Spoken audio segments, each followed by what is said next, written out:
Warm good morning to all of you. I welcome you all to the history class. Yesterday we have started a new chapter, that is Thinkers, Beliefs and Buildings. Through this chapter we will cover about the culture of ancient India from the time period 600 BCE to 600 CE. In my introductory part, I have already discussed that in this chapter we will know about the religious development in early India, and basically we will focus on Buddhism. We will also examine how these religious ideas were brought together and compiled as text and reflected through architecture, sculptures and inscriptions.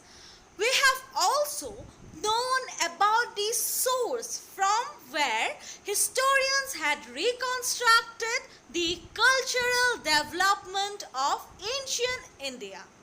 The sources were: number 1, Buddhist, Jain and Brahminical texts written in multiple languages. Number 2, large and impressive material remains, which includes architecture, sculptures and inscriptions.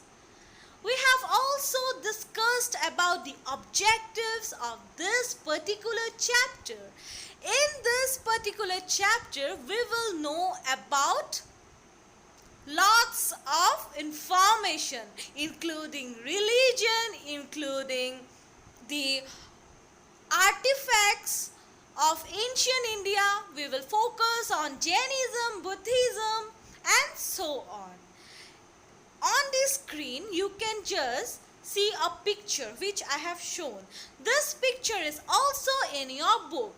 This is a sculpture from Sanchi. Now let's start our today's session. I hope you will enjoy it. The first topic of this chapter, a glimpse of Sanchi. Now where is Sanchi? Do you know? Sanchi is located in Madhya Pradesh. Middle part of India is Madhya Pradesh, and in Madhya Pradesh there is this Sanchi Stupa. You can also see on your screen the map of India.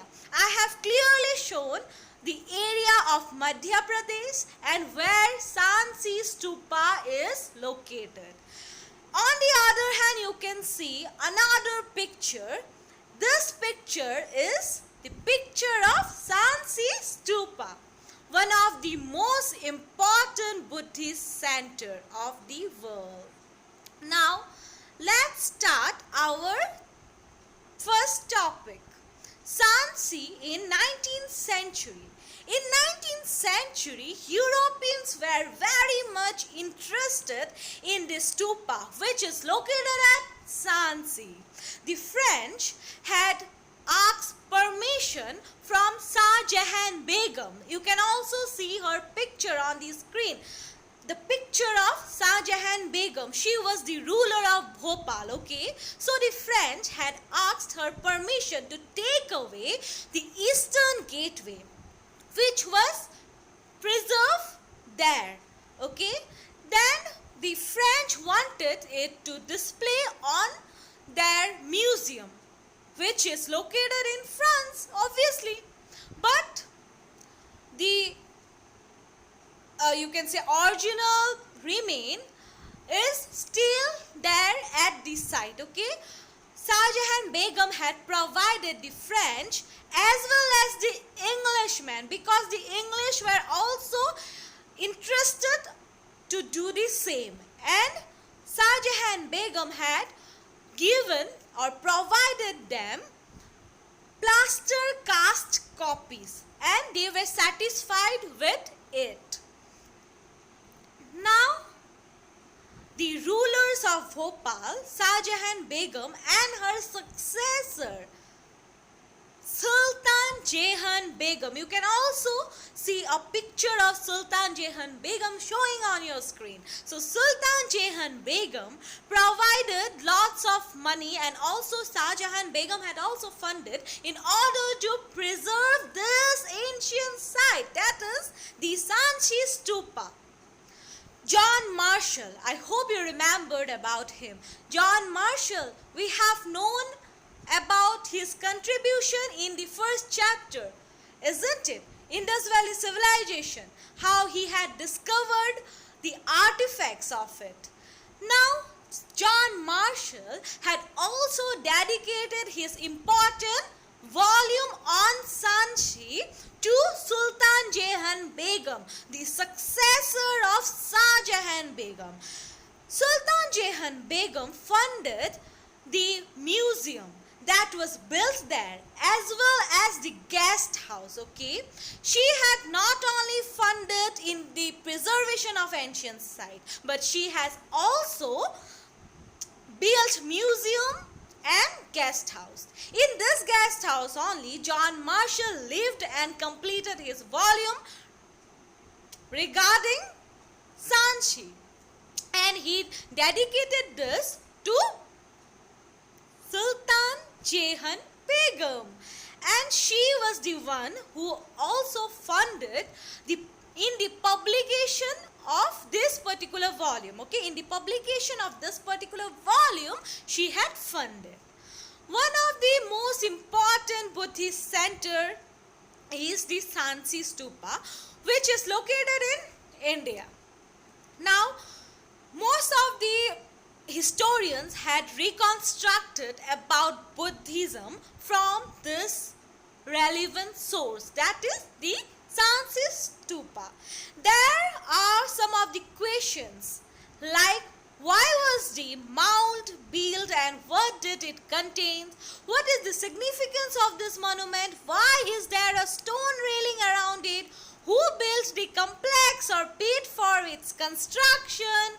When was it discovered?